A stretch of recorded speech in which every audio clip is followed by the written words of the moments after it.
Hey everyone, how are you? I hope you all are fine. So today we are going to start new chapter of BSc Organic Chemistry. So the name of chapter is Transition Metal in Catalysis. क्या चीज? Transition Metal in Catalysis. तो ये बड़ा ही important और छोटा chapter है in organic chemistry का। ये बस आपका बोर्ड एग्जाम के लिए नहीं, कॉम्पिटिटिव एग्जाम में बहुत ज्यादा इससे क्वेश्चन पूछा जाता है।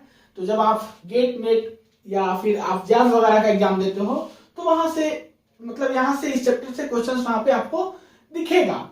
बहुत इंपॉर्टेंट चैप्टर है और छोटा चैप्टर भी है। हम आपको बता रहे हैं इसमें केवल आपको 5-6 टॉपिक ही पढ़ना है। तो हम लोग इस क्लास में बेसिकली इस क्लास में इंट्रोडक्शन देखने वाले हैं, थोड़ा बहुत जाएंगे जो कि अगला क्लास में यूज होगा उसको देखेंगे। तो ट्रांजिशन मेटल इन कैटालिसिस जो है इसका क्या मतलब है, सबसे पहले हम बात करते हैं कैटालिसिस दैट इज की कैटलिस्ट के बारे में। कैटलिस्ट होता क्या है? कैटलिस्ट जो है आपका एक सबस्टांस होता है जो कि क्या करता है, रिएक्शंस के रेट को या तो इंक्रीज करता है या तो डिक्रीज करता है और अपने आप में कोई चेंजेस नहीं आने देता है, जैसा का तैसा वो निकल जाएगा। फिर से सुनिए, कैटलिस्ट क्या है? कैटलिस्ट की बात करें तो कैटलिस्ट एक प्रकार का सबस्टांस है जो कि केमिकल रिएक्शंस में पार्टिसिपेट करता है। किसके लिए? केमिकल रिएक्शंस के रेट को या तो इंक्रीज करने के लिए या तो फिर डिक्रीज करने के लिए, ठीक है। और वो जो कैटलिस्ट है वो रिएक्शंस के रेट को इंक्रीज और डिक्रीज करके जैसा पहले आया था वैसा ही निकल जाएगा, उसमें कोई चेंज नहीं आएगा। बस किसमें चेंज आएगा? रिएक्शंस के रेट में। तो वो सब हम बातें पूरा इस क्लास में वैसे ही करने वाले हैं, सारा बातें समझ में आएगा। अब यहाँ पे बात किया गया है कि ट्रांजिशन मेटल इन कैटालिसिस, तो इसका क्या मतलब है? यहाँ पे आपको 2-3 लाइन लिखा हुआ दिख रहा होगा, उसको एक बार रीडिंग कर लीजिए, सारा बातें समझ में आ जाएगा।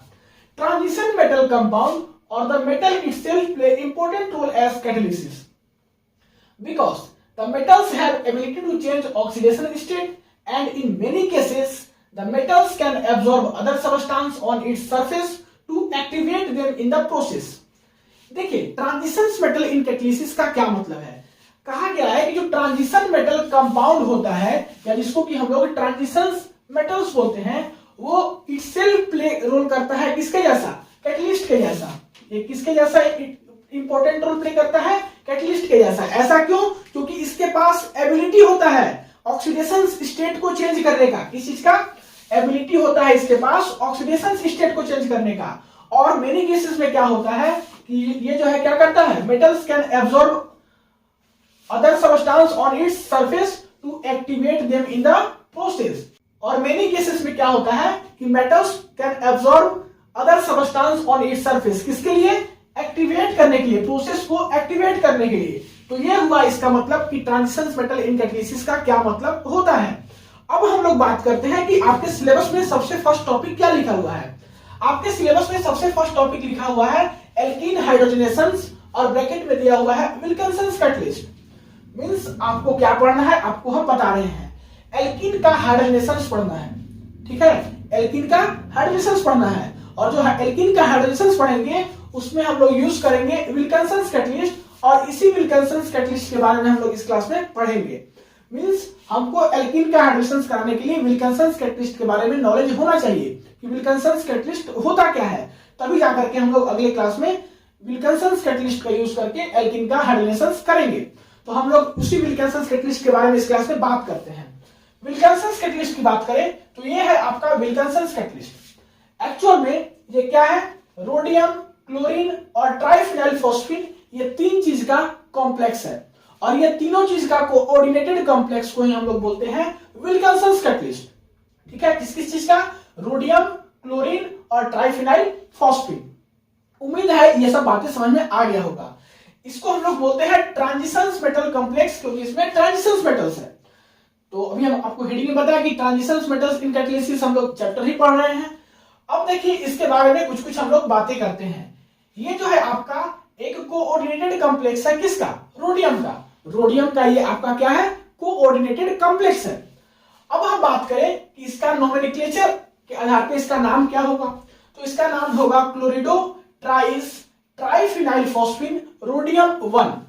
यहां पे देखिए रोडियम जो है आपका उसी का कोऑर्डिनेटेड कॉम्प्लेक्स है, तो उसी के चलते यहाँ पे रोडियम है, यहाँ पे हम रोडियम लिख दिए। इसका जो ऑक्सीडेशन स्टेट है यहाँ पे वो है +1, तो ऑक्सीडेशन स्टेट +1 है, इसी के चलते इसका ऑक्सीडेशन स्टेट 1 लिखा गया है यहाँ पे। और यहाँ पे एक क्लोरीन है तो उसके चलते यहाँ पे लिखते हैं क्लोरिडो।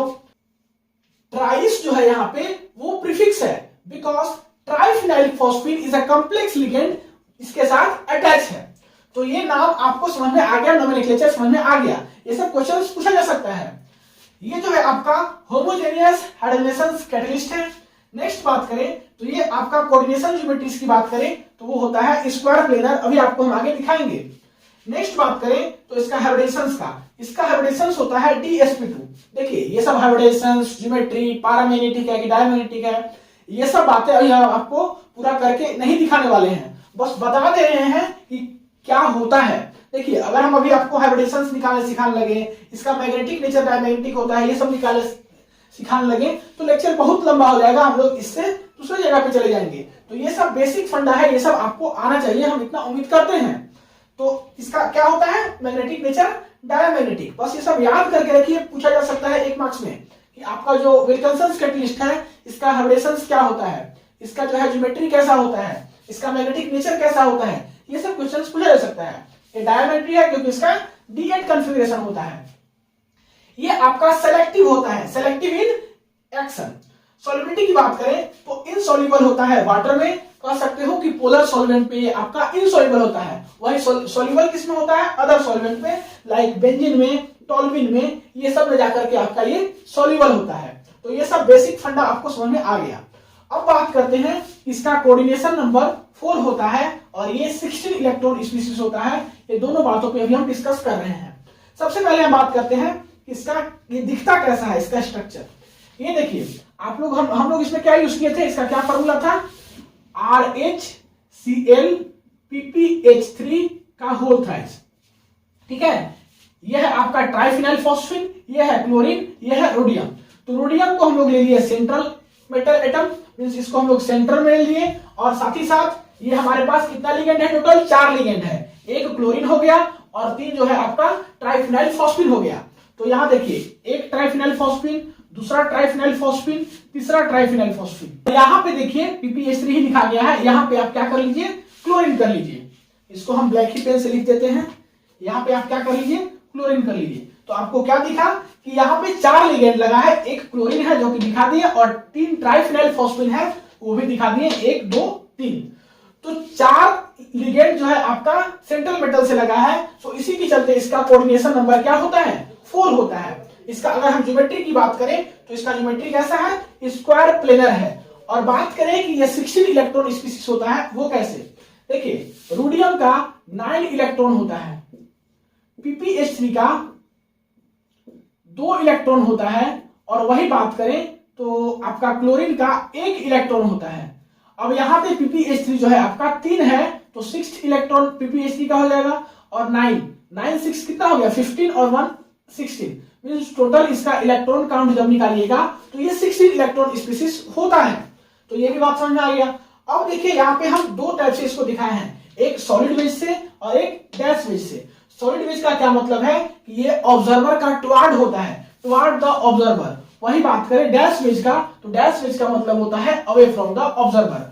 तो उम्मीद करते हैं कि विल्किंसन कैटलिस्ट क्या होता है, विल्किंसन कैटलिस्ट का स्ट्रक्चर कैसा दिखता है, विल्किंसन कैटलिस्ट का ज्योमेट्री, उसका हाइब्रिडेशंस, नहीं उसका नोमेनक्लेचर, सारा बातें आपको समझ में आ गया होगा। तो यहां से बहुत बड़ा क्वेश्चन नहीं पूछा जाएगा, 1-2 मार्क्स में छोटा छोटा क्वेश्चन पूछा जा सकता है। तो उम्मीद करते हैं ये बातें समझ में आ गया होगा। अब यही विल्किंसन कैटलिस्ट को यूज करके हम लोग नेक्स्ट क्लास में एल्कीन का हाइड्रोजनेशन करेंगे। तो तब तक के लिए पढ़ाई करते रहिए, ऑल द वेरी बेस्ट। बस इसको आप एक बार रिवीजन करके रखिएगा, अगले क्लास में एल्कीन हाइड्रोजनेशन में हेल्प करेगा। ये वीडियो को पॉज करके नोट कर लीजिए।